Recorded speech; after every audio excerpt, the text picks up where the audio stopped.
Olá, queridos, aqui estamos nós outra vez juntos para refletirmos um pouquinho sobre a Palavra de Deus e conversarmos sobre o que vamos estar compartilhando nas nossas células esta semana. Nós estamos começando o mês de junho e estamos começando uma série de estudos que vão ser agrupados sob o seguinte tema: Eu amo minha igreja.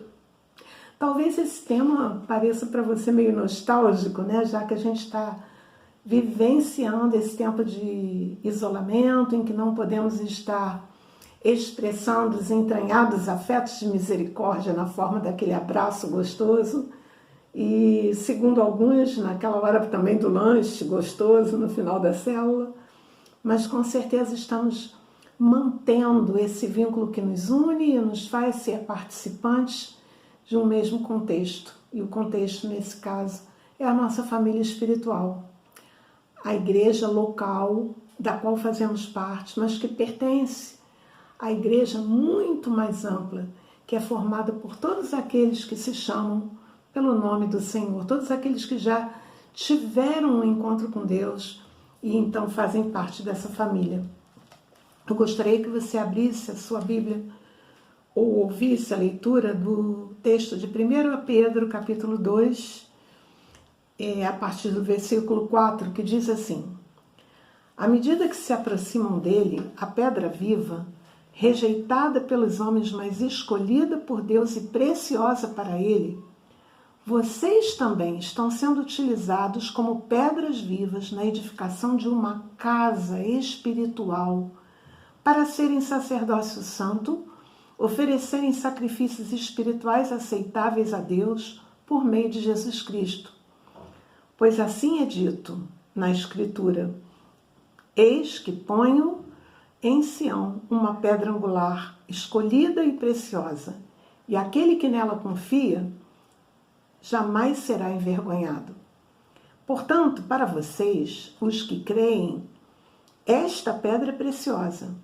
Mas para os que não creem, a pedra que os construtores rejeitaram tornou-se a pedra angular e pedra de tropeço e rocha que faz cair.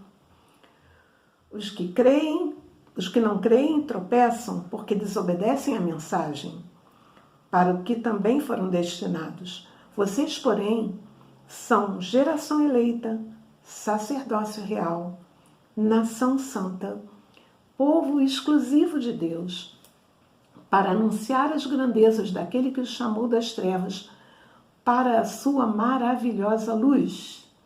Antes, vocês nem sequer eram povo, mas agora são povo de Deus.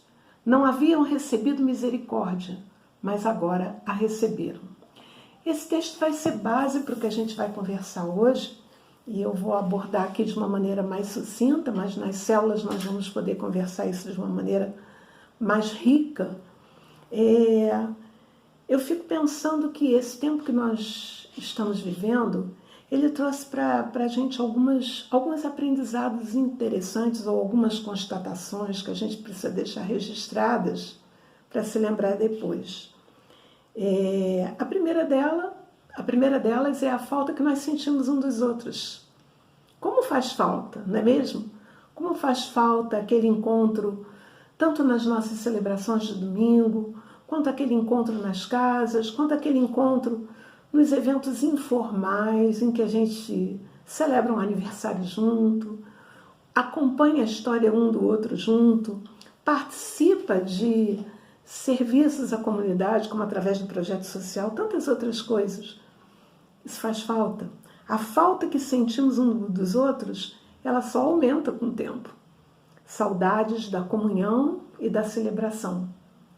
Nós encontramos muitas vezes os salmistas na palavra dizendo: como eu me lembro daquele tempo que eu subia com o povo, glorificando, clamando, louvando a Deus, né? Outra coisa que esse tempo nos ensina é que nós temos a certeza de que, apesar de todo o recurso que a gente tem, e graças a Deus por isso, porque nós estamos vivendo essa experiência assim, tão diferente, tão desafiante, tão prolongada, com recursos de comunicação que a gente não teria há 20 anos atrás. Hoje a gente pode fazer um encontro de célula, todos se percebendo, se vendo, interagindo uns com os outros, com recursos visuais que a gente não tinha alguns anos atrás. Então, esse é um motivo de gratidão. Mas, mesmo assim, a gente sabe que nada substitui o contato pessoal. Aquele olho no olho, né? Aquele compartilhar pessoal, aquela interação pessoal. Nada substitui um abraço de carinho, né? Outra coisa que a gente percebe e constata nesse período que nós estamos vivendo é o valor dos pequenos grupos, o valor das células, essa cobertura espiritual que é mantida em circunstâncias tão diferentes. Você pode não estar tendo contato com todas as pessoas da igreja com as quais você se relaciona, por exemplo, nos encontros mais amplos e semanais, mas você está acompanhando de perto como está a vida do seu irmão, que congrega com você na mesma célula, no mesmo pequeno grupo. Essa cobertura espiritual, esse cuidado, essa percepção da necessidade um do outro e a possibilidade de caminhar junto nessas necessidades é um privilégio que fica confirmado nesse tempo o valor dele. Caminharmos como temos caminhado como igreja ali no Lins,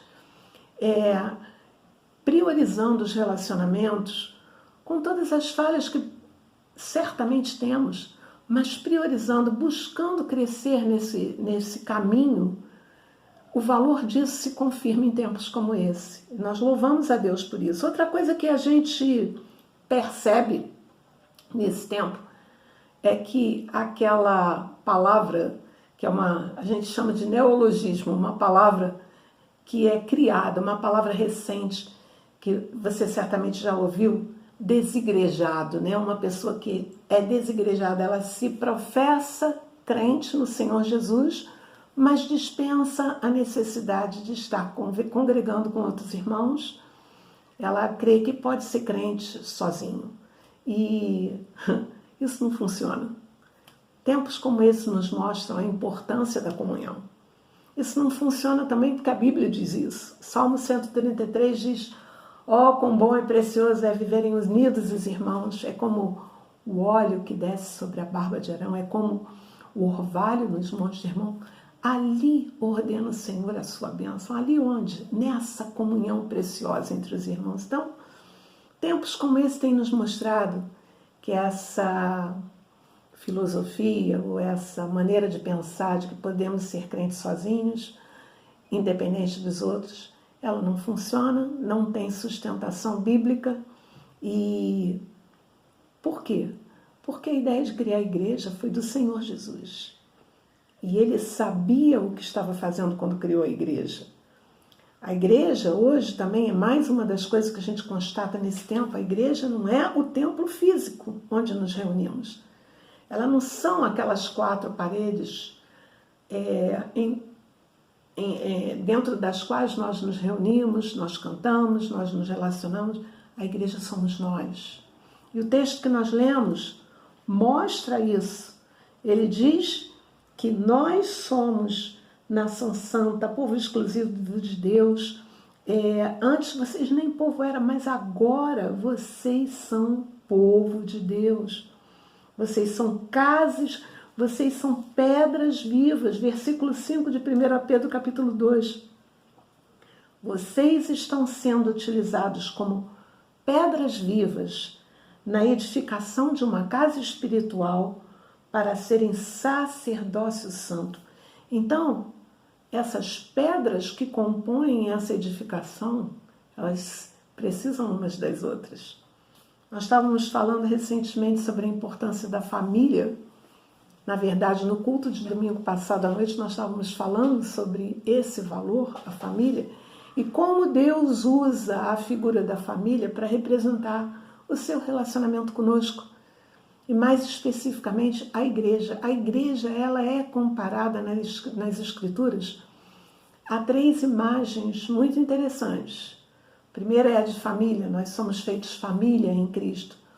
A outra figura que é usada e que nós poderíamos até explorar mais amplamente é a figura de corpo.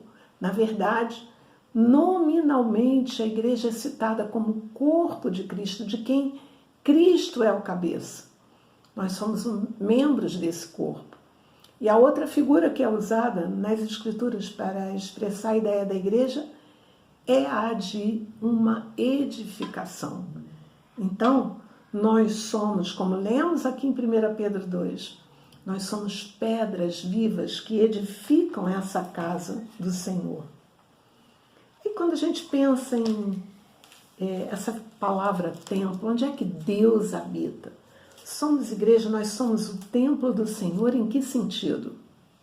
Lá no Velho Testamento, nós percebemos que depois de um contato direto, pessoal, com os patriarcas da fé, Deus se apresenta ao povo de Israel quando o tira do Egito de uma maneira simbólica através do tabernáculo. O tabernáculo, ele era ali a manifestação da presença de Deus junto dos homens. Era uma tenda, não era uma construção definitiva, era uma tenda que era desmontável, inclusive, ela era montada e desmontada conforme o povo se movia. E quando mais tarde o povo já estava na Terra Prometida, já sob o reinado de Davi, Davi desejou erguer um templo para o Senhor. E a resposta de Deus a Davi, quando Davi disse para ele: Senhor, eu quero construir uma casa para o Senhor. Em 1 Crônicas, capítulo 17, verso 5, a gente lê: em casa nenhuma habitei, desde o dia que fiz subir a Israel até o dia de hoje. Mas logo depois ele diz: tudo bem, Davi, eu vou te dar a planta pronta desse templo.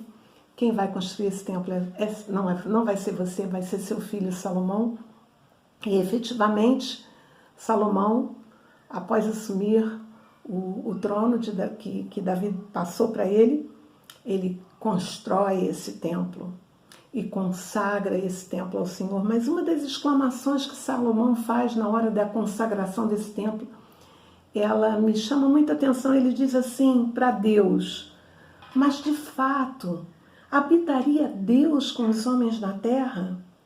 Eis que os céus e até o céu dos céus não podem te conter, quanto menos esta pequena casa que eu edifiquei. Que percepção tremenda! A percepção de que a grandeza de Deus não se contém em nenhum espaço físico. Então, no Velho Testamento, a gente vê que, vamos dizer, a habitação de Deus com os homens, ela foi simbolizada na figura do templo.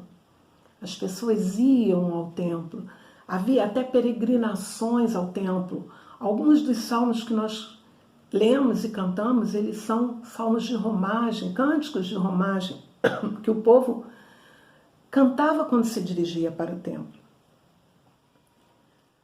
Mais tarde, no Novo Testamento, a gente vai ver lá, na morte de Estevão, um pouco antes, no momento em que ele está fazendo aquele seu último discurso, ele fala sobre a construção daquele templo e diz assim: foi Salomão quem lhe construiu a casa.